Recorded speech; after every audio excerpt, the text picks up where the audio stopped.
I bought my mountain property for peace and privacy. A little creek ran through the land, sparkling clear water that had been flowing for generations. It wasn't huge, but it was beautiful. Birds, deer, and even the occasional trout relied on it. Most importantly, it was mine. The deed and county maps made it crystal clear the creek was within my property lines. But the HOA across the road wasn't happy about that. Their president, everyone called her HOA Karen, decided that my creek was a community resource and accused me of hoarding nature.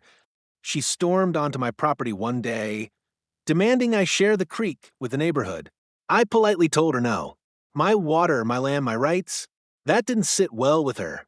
A week later, I came home to find something shocking. The creek bed was filled with gray cement. Someone had poured it across the narrowest part of the stream, choking off the water flow. I didn't need a detective to figure out who did it. Standing smugly on the opposite bank was Karen, arms crossed, claiming she had solved the neighborhood problem by stopping me from controlling the creek. What she didn't realize was that the HOA's entire community pond and their decorative fountains depended on that very creek.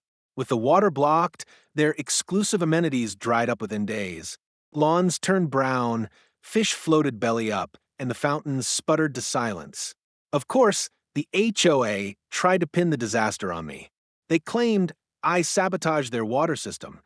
But the county water inspector sided with me. Not only did the creek fall entirely on my property, but pouring cement into a natural waterway was a direct violation of state environmental laws.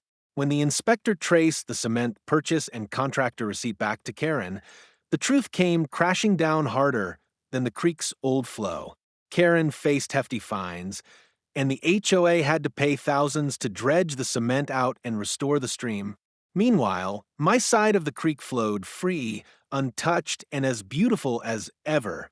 Their arrogance had literally cut off their own water supply. In the end, they learned the hard way. When you mess with nature and with someone else's property, you only end up damning yourself. Justice doesn't always come in a courtroom. Sometimes it just flows naturally,